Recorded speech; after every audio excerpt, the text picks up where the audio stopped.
Hey, bonjour tout le monde, alors j'espère que vous allez bien, j'espère que vous êtes en forme.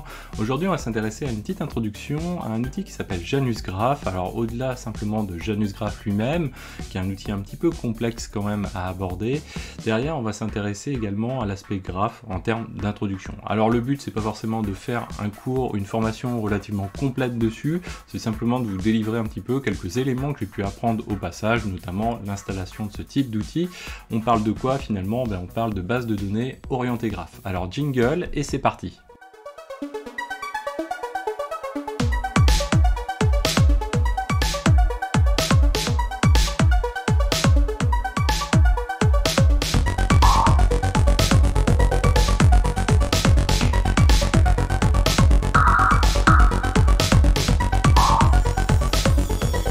Alors aujourd'hui, ce que je vous propose, c'est une petite introduction à Janus Graph, d'une part pour visualiser un petit peu qu'est-ce qu'un graphe, en quoi c'est complexe, en quoi c'est particulier, et qu'est-ce que c'est que Janus Graph finalement. Donc on va commencer avec une brève introduction.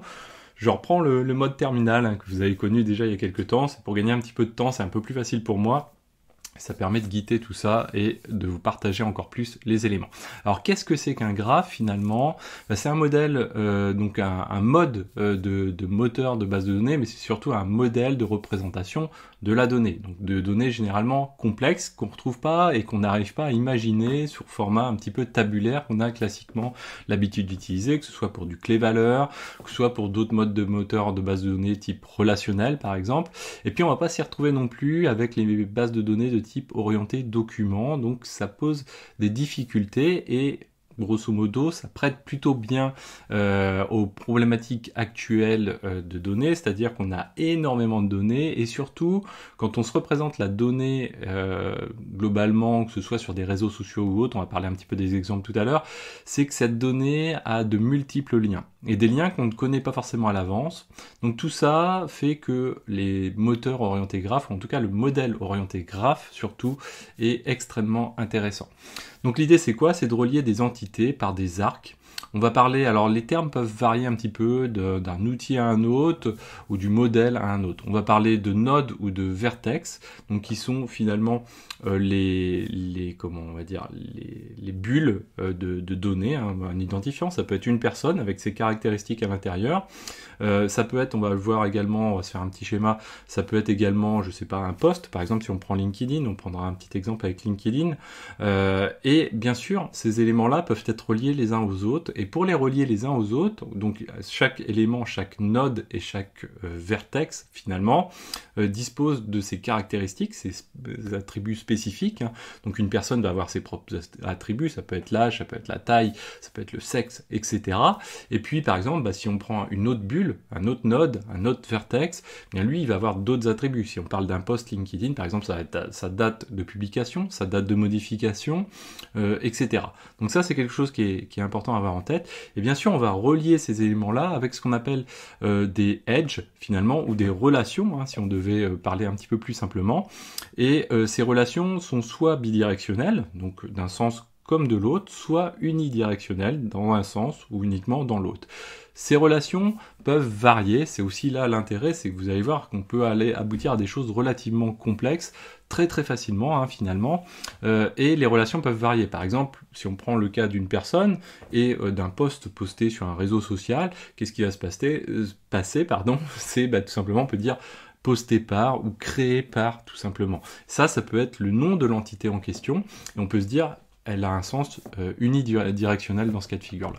Donc ça, c'est quelque chose qui est important, c'est ce que permettent les graphes principalement. En opposition totale quasiment avec les bases de données relationnelles, même si on retrouve ces principes de liens, on a des liens qui sont beaucoup plus rigides et surtout, il faut bien les prévoir à l'avance. Et ça, c'est ce que permet, en tout cas le graphe permet également de le faire, mais en tout cas le graphe permet une forme de souplesse dans ce domaine-là pour représenter aussi différentes relations possibles entre différents objets. Donc ça, c'est quelque chose qui est important. Et donc il est en opposition avec les modèles un petit peu classiques, que ce soit les modèles NoSQL, donc les valeurs, documents, colonnes, et puis également avec les modèles de type relationnel un petit peu plus classiques. Les performances sont parfois complexes parce que finalement, quand on a un graphe, il peut s'avérer extrêmement compliqué. Et requêter un graphe, c'est pas du tout comme requêter une base de données, soit NoSQL ou SQL. C'est beaucoup plus complexe. Ce qu'on fait quand on requête un graphe, c'est on traverse un graphe. C'est-à-dire qu'on part d'un node en question et on va, au fur et à mesure d'une description des relations, des edges en question et des nodes qu'on va vouloir récupérer, eh bien on va devoir décrire ce cheminement que va réaliser finalement l'outil informatique derrière le programme derrière pour requêter ces éléments. Donc c'est un petit peu plus complexe ou en tout cas une problématique différente en matière d'interrogation. Donc une requête consiste à parcourir un graphe avec plus ou moins de profondeur. Si on prend un petit exemple, par exemple, alors ça c'est ce que je voulais vous montrer après, loupé. Voilà, donc on peut se dire, voilà, on va avoir une bulle ici, hein, donc on va avoir une personne, un user, sur un réseau social quelconque, et puis à côté, il va poster tout simplement un post, et on va dire, voilà, comme on le disait tout à l'heure, il va l'avoir créé, donc on va pouvoir dire, et on va pouvoir donner un nom ici à ce hedge, finalement, qui est la relation. Donc là, on peut mettre créer par, tout simplement, par exemple. Bien sûr, les choses derrière, il y a un peu plus de spécifications que ça. Hein. On va avoir des ID, on va avoir pas mal d'autres éléments qu'il va falloir prendre en compte. Alors, hop, voilà. Donc si on prend un exemple, on va être comme ceci. Voilà, créé par. Et derrière, donc si je réduis un petit peu ceci, voilà, hop. Abonnez-vous et cliquez sur rejoindre pour soutenir la chaîne Xavki. Consultez la page d'accueil de la chaîne pour retrouver toutes les playlists et plus de 1500 tutos. Vous y retrouverez également tous les liens de la chaîne, y compris les podcasts. On a donc ici les bulles, ça représente les nodes ou les vertex, deux termes possibles à utiliser. Et puis notre losange, hein, finalement ici, c'est la relation ou le edge. Donc le edge pour le lien entre les deux. Là, en l'occurrence, il est unidirectionnel. Il pourrait être bidirectionnel également. Mais on peut avoir d'autres cas de figure en matière de relation, tout en conservant les mêmes données présentes dans nos nodes. C'est là où aussi c'est très intéressant, c'est que notre poste continue à exister, mais on veut symboliser d'autres relations avec notre poste, par exemple un like, eh bien on va avoir un autre utilisateur qui lui va liker le poste en question, eh bien on va pouvoir le représenter comme ceci. Et on va pouvoir mettre like, qui est finalement le edge en question. De la même manière, on pourrait avoir le partage ou le repartage qui va avec également. Mais là, on peut avoir aussi un autre type de relation, c'est-à-dire entre les deux utilisateurs qui sont là, on va pouvoir représenter également ici contact ou et contact 2, par exemple. Et ça, c'est quelque chose également qui, vous voyez, tout de suite, on va avoir quelque chose qui va être beaucoup plus, qui va permettre de modéliser beaucoup plus de relations entre les différents objets qui sont à l'intérieur de notre graphe. Et ça, c'est extrêmement intéressant dans les modèles complexes qu'on a à l'heure actuelle. Je vais juste m'arrêter là pour pas en rajouter, mais ça va être très très pratique. Derrière, qu'est-ce que ça va permettre de faire également? C'est qu'on va pouvoir dire, tiens, bidule a liké le post, etc. On va pouvoir rechercher derrière avec donc une traversée de graphe, une requête de graphe, dire, ok, moi je veux partir de l'utilisateur X qui est là, et à partir d'une relation, je vais pouvoir déterminer que je souhaite trouver toutes les personnes qui ont liké tous les posts de cet utilisateur-là. Donc qu'est-ce que je vais faire avec mon graphe pour le requêter? Eh bien, je vais tout simplement dire, ok, je vais prendre ce user-là, étoile pour symboliser, étoile les posts en question, et je vais récupérer tous les liens, ou plus exactement toutes les relations, tous les edges de type like, qui sont sur ces posts que j'aurais pu lister. Donc c'est ce qu'on appelle traverser finalement un graphe. Donc vous voyez que c'est extrêmement pratique et surtout dans les domaines actuels. Donc si on continue un petit peu, donc derrière on peut définir un schéma ou pas forcément de schéma. Et ces modèles de graphes, donc nous on les retrouve très très souvent dans nos quotidiens, hein, finalement. C'est par exemple les réseaux sociaux. Les réseaux sociaux reposent extrêmement là-dessus. d'une part pour vous permettre d'interagir avec, hein, et ce qu'on utilise nous au quotidien, mais également pour les sociétés qui disposent de ces réseaux sociaux, pour faire le bien ou le mal, peu importe, mais en tout cas pour représenter des bulles d'affinité derrière, puisqu'on va pouvoir voir un petit peu, ensuite visualiser ces graphes et se dire, ok, là il y a des orientations, des affinités qu'on va pouvoir même visuellement découvrir potentiellement. Également sur les réseaux informatiques, plus ça va, plus les réseaux informatiques sont complexes, avec l'IoT, etc. Eh bien, on va pouvoir les représenter de cette manière-ci, et ça va être extrêmement intéressant également. Également, on va le retrouver dans des choses du quotidien, par exemple les réseaux de transport. Certains réseaux de transport relativement complexes vont pouvoir être modélisés à partir de ce système de graphes. Alors, Janus Graph, avant d'en parler, avant d'en dire deux mots, c'est un outil qui fait partie d'une des familles finalement de moteurs de base de données orientés graphes. On va distinguer trois moteurs de base de données, trois types de moteurs de base de données orientés graphes. On va voir le premier type de moteur de base de données orientés graphes, c'est celui dont le stockage est pensé et conçu pour stocker des graphes. Et ça, c'est le cas par exemple de Neo4j, qui est un des plus connus dans ce domaine-là, avec une version payante, etc. Et donc lui, sa particularité, c'est qu'il est très très spécifique au modèle de graphe, et donc derrière, il va être à la fois performant, à la fois en stockage, en requête, etc., puisque son moteur est vraiment dédié qu'à ça. Derrière, il y a une deuxième famille de moteurs de base de données orientés graphes, qui va reposer sur du modèle de type relationnel, avec d'une part les nodes d'un côté, ou les vertex d'un côté, et d'autre part les edges dans une autre table, qu'on peut symboliser par finalement du relationnel. Donc ça, c'est quelque chose qui existe également. Et puis, et là c'est le cas de Janus Graph, le modèle clé-valeur, c'est-à-dire que là on ne s'occupe plus du tout de la composante node ou vertex, en tout cas il y a une couche d'abstraction dessus, et on va utiliser un moteur de base de données de type clé-valeur, si possible relativement performant, pour pouvoir stocker finalement tous ces objets en question, et pouvoir ensuite entretenir avec une surcouche au-dessus. Donc c'est le cas de l'outil qui s'appelle Janus Graph, qui lui va se baser sur un back-end derrière, et donc ce back-end, ça va être une base de données orientée clé-valeur généralement, et on va avoir un petit frontal, un frontal qui est Janus Graph, qui lui va alimenter cette base de données pour constituer le graphe sous forme de clé-valeur. C'est-à-dire que par exemple, si on veut rentrer un node dans notre graphe en question, eh bien c'est pas, on va le stocker en clé valeur, et ça veut pas dire qu'on va avoir une seule ligne avec une clé, une valeur. Ça veut dire que derrière potentiellement, peut-être même, on va en avoir plusieurs lignes pour pouvoir stocker ce node et le représenter ensuite au fur et à mesure dans notre graphe, dans cette table ou dans ces tables orientées clé valeur. Donc ça, c'est le principe de fonctionnement de Janus Graph, c'est-à-dire que c'est un moteur de base de données orienté graphe qui repose sur un back-end derrière de type généralement clé valeur, et donc c'est relativement performant, ça dépend du back-end qu'on va choisir, et également un petit peu complexe à mettre en place puisqu'on va avoir différentes strates à utiliser. Donc c'est un moteur de base de données open source orienté graphe. Attention, ne pas mélanger tout ce qu'on vient de dire ici avec GraphQL, qui est le mode d'interrogation d'un graphe. Nous, on va voir que Janus Graph, par exemple, n'utilise pas GraphQL ou les principes de GraphQL, mais plus exactement Gremlin, donc un langage associé à un outil qui s'appelle Tinkerpop, qu'utilise Janus Graph. Le GraphQL, c'est quoi? C'est plutôt, si on doit le représenter, c'est par exemple les API, le type de requêting d'API. Eh bien, on va avoir GraphQL est un type pour requêter à partir d'une API des données.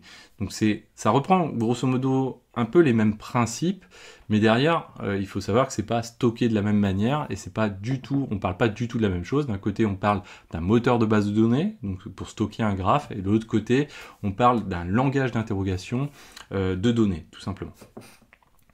GraphQL qui lui est issu de la société Facebook, Meta, enfin voilà. Donc derrière aussi, Janus Graph est très performant sur des grandes quantités de données insérées dans le graphe, puisque la difficulté par rapport à d'autres moteurs de base de données, Un moteur de base de données de base, bien sûr, quand on va avoir beaucoup de lignes, ça va être il va falloir de fortes performances avec du SSD et derrière des éléments qui vont être tunés, notamment de l'indexation, etc. Bien pour le graphe, c'est exactement pareil, sauf que le graphe, ça a tendance généralement à être quelque chose qui va plutôt éclater finalement, avoir des données très éclatées. Et quand on va vouloir traverser le graphe, plus il va être profond et plus on va aller chercher une donnée en profondeur dans ce graphe, plus ça va demander de la ressource et plus le temps de réponse va être compliqué à fournir finalement. Alors il existe plusieurs modes d'architecture avec Janus Graph, on ne va pas en parler aujourd'hui, mais il y a des variations possibles dans sa mise en place, dans son installation. Alors il dispose d'une très bonne scalabilité liée à ce qu'on vient de dire finalement auparavant. On a un découplage entre finalement une couche logique qui est l'outil qui permet de décrire le graphe, et puis on a une couche de back-end, de stockage, qui est finalement un moteur de base de données.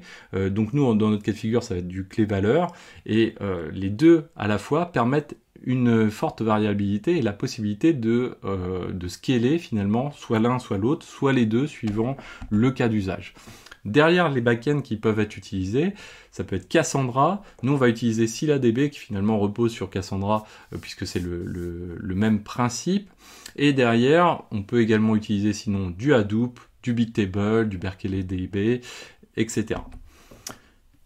Par ailleurs, donc pour avoir des performances au niveau du graphe et suivant le type d'interrogation de graphe, si par exemple on a besoin d'interroger, on va dire des données qui peuvent être complexes, mais aussi sur lesquelles on veut une forte variabilité. Par exemple, si on souhaite interroger des éléments du graphe avec, par exemple, comment on va dire, des dates approximatives, avec plus ou moins d'approximations, comme des light pourcentages, ce genre de choses qu'on a l'habitude de faire par ailleurs, eh bien, on va avoir besoin d'indexer les éléments et d'utiliser surtout un index qui va permettre de le faire. C'est le cas par exemple donc avec Elasticsearch. Elasticsearch va permettre une forte variabilité, notamment dans la recherche textuelle, mais également dans les timestamps, etc. C'est sa grande force, donc avec Lucene, Elasticsearch.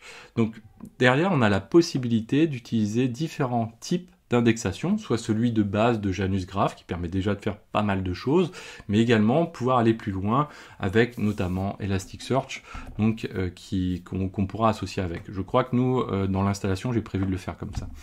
Il est également possible, vous voyez qu'ici on a de l'Hadoop, de switcher et d'utiliser Janus Graph, soit aussi bien sur de l'OLTP, soit sur de l'OLAP. Alors je ne vais pas revenir dessus, vous avez une vidéo que vous pourrez retrouver, qui n'est pas très vieille, que j'ai faite dans ce domaine-là. Je vous invite à aller la voir, je crois qu'elle est dans la playlist notamment ClickHouse, donc je vous invite vraiment à aller voir pour les gens qui ne connaissent pas la différence entre OLTP ou OLAP ou qui ont des doutes dessus. Comme je vous l'ai dit tout à l'heure brièvement, Janus Graph repose sur donc un outil, un framework plus exactement, Tinkerpop. Le framework en question, ce qu'il permet de faire, c'est d'être un framework qui est adapté pour faire du stockage et du requêtage de graphes. Donc c'est vraiment un outil avec des librairies mis à disposition qui vont permettre de mettre en place ce graphe et de l'utiliser. À côté, donc Tinkerpop utilise lui un langage. Donc attention, c'est deux choses différentes. Il y en a un, c'est un framework, donc c'est une sorte d'empilement de librairies mis à disposition. Et de l'autre côté, le langage de requêtage. Donc par exemple, on pourrait parler de SQL autrement. Là, en l'occurrence, le langage s'appelle Gremlin. Ce langage Gremlin va permettre d'interroger et de traverser le graphe tel qu'on l'a vu précédemment. Par ailleurs, donc du coup, pour pouvoir utiliser ces graphes, bien sûr, il va nous falloir du code, et différents types de code, ou différents langages, pardon, sont à notre disposition. Bien sûr, ils fonctionnent avec Java, Python, JavaScript ou Scala encore. Donc au passage, Janus Graph, je ne l'ai pas mentionné, Janus Graph repose sur du Java, qui est, donc, puisque tout ça repose sur de la fondation Apache, donc derrière on retrouve assez souvent du Java, c'est le cas pour Janus Graph. Alors qu'est-ce qu'on peut dire encore? Donc Tinkerpop, c'est également issu de la fondation Apache, vous pouvez retrouver le lien qui va avec, c'est un framework qui est également open source, comme Janus Graph, pour les moteurs orientés graph, pardon. C'est une couche d'abstraction et des outils qui sont mis à disposition pour exploiter les données. Le langage qui est utilisé par Tinkerpop, il se nomme Gremlin, donc si vous regardez le logo, vous verrez qu'il est extrêmement sympa, c'est le petit Gremlin qu'on a l'habitude de voir habituellement. Et puis derrière, ça va permettre également Tinkerpop différents modes de connexion aux bases de données en question qu'on a vu précédemment. Donc les moteurs de base de données qui utilisent Tinkerpop, là on sort un petit peu de Janus Graph, mais on parle spécifiquement du framework Tinkerpop. Vous pouvez le retrouver sur Neo4j par exemple, sur Janus Graph bien sûr, mais également sur Amazon Neptune ou ArangoDB, etc. Vous allez le retrouver un petit peu partout. Derrière Gremlin, si on devait en dire deux mots, c'est un langage simple. Alors simple, quand on est rentré dedans, hein, finalement, puisque ça nécessite une petite gymnastique. Les gens qui utilisent par exemple du Python avec l'empilement des méthodes, par exemple, les unes avec les autres, vont pouvoir retrouver des réflexes peut-être un petit peu plus facilement. Néanmoins, une fois qu'on rentre dedans, on peut réussir à percer dans ce langage-là relativement facilement. C'est un langage qui est valable à la fois à la lecture, mais également à l'écriture, que ce soit pour le vertex ou les vertices au pluriel, ou les edges. Donc ça, c'est quelque chose qui est important. Le mode d'utilisation, il existe plusieurs modes d'utilisation généralement de Gremlin, soit par la CLI, on va pouvoir utiliser directement une console ou un client pour pouvoir se connecter et interroger, le client applicatif lui-même également, et puis également une API Gremlin, donc on peut également utiliser. Il utilise, donc ce que je vous disais tout à l'heure un petit peu, une syntaxe de type pipeline, c'est-à-dire que au fur et à mesure dans la rédaction, on va avoir finalement une seule ligne d'un seul tenant, séparée par des points, et les points en question vont permettre d'empiler des requêtes les unes avec les autres, sous forme, finalement, c'est comme si on pipait un petit peu quand on est en bash, c'est-à-dire qu'on va requêter une première donnée, ensuite on va pour appliquer un filtre sur cette donnée, on va pouvoir utiliser un point, le filtre en question, et puis pour pouvoir aller un petit peu plus loin, continuer à traverser le graphe, on va réutiliser un point, on va demander d'autres éléments, et ainsi de suite, comme ça, jusqu'au bout. Donc là, pour vous boucler un petit peu la chose, qu'est-ce que je vous propose? Eh bien, on verra dans les prochaines vidéos comment on l'installe tout simplement, ce Janus Graph, en tout cas les éléments qui sont attachés à ce Janus Graph. Nous, on utilisera ScyllaDB, Elasticsearch, Janus Graph bien sûr, et puis un petit bout de code. À la fois, on peut le faire, donc j'en ai un en Python avec FastAPI, avec Python, donc c'est extrêmement pratique. Et puis également en Go, donc là, si on prend par exemple ici, donc on va avoir Vagrant, Go, hop, voilà. Donc là, je vais utiliser un petit bout de code en Go qui ingère les données. Alors attention, en Go, c'est pas forcément le bon exemple parce que la librairie Go n'est plus maintenue et on ne retrouve pas vraiment de librairie récente. Donc là, vous voyez que je suis en train d'insérer finalement des nodes.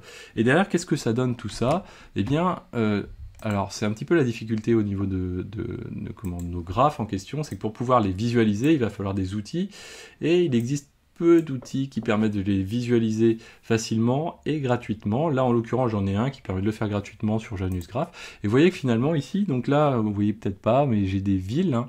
Donc si je clique dessus, je vais pouvoir avoir le détail de cette ville ici. Et en l'occurrence, ici, par exemple, j'ai la ville de Moscou. Ici, je vais avoir une autre ville ici, qui est, je sais pas quelle ville, par exemple. Hop. Ici j'ai Caen par exemple, et derrière je vais avoir différentes personnes que je vais avoir typées en fonction de leur node, donc il y en a un qui va être jardinier, donc différents jardiniers, différents sportifs également, bricoleurs, etc.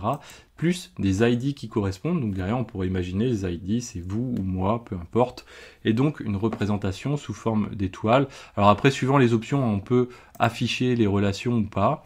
Et derrière, ce qui est bien, c'est que vous voyez, un graphe peut être très visuel. Alors là, c'est forcément visuel parce qu'il n'y a pas d'interrelation entre les différents objets macro, quoi, finalement. Mais l'intérêt du graphe, c'est qu'on peut imaginer représenter ensuite des centres d'intérêt de cette manière-ci et de se dire, ok, l'ensemble des personnes qui sont groupées au niveau de ce graphe-là, de cette partie de ce bloc de graphe, ont le même centre d'intérêt puisque si je fais un filtre sur tel tel edge eh bien, et tel node, et je vais retrouver forcément ces types de centres d'intérêt, etc. On peut voir des individus, en tout cas des éléments, des nodes qui sont isolés, essayer de mieux comprendre pourquoi ils sont isolés, peut-être qu'il y a des raisons, peut-être qu'ils n'ont pas d'interaction avec les communautés voisines, etc. Donc ça aussi c'est extrêmement intéressant. Là bien sûr on parle de personnes, mais ça pourrait être plein d'autres éléments, mais c'est quelque chose qui est extrêmement intéressant pour étudier des ensembles complexes finalement, et en sortir des éléments, soit des groupes, ou des appartenances à des groupes, et puis également des éléments qui vont être isolés, essayer de mieux comprendre pourquoi, etc. Voilà, donc on verra ça un peu plus dans le détail par la suite. J'espère que cette vidéo vous a plu, n'hésitez pas à la partager, à mettre des pouces bleus, à commenter, à vous abonner pour ne pas manquer les prochaines vidéos. Cliquez sur rejoindre si vous voulez soutenir mon travail, soutenir la chaîne, et moi je vous dis à très bientôt sur Xavki. Ciao à tous!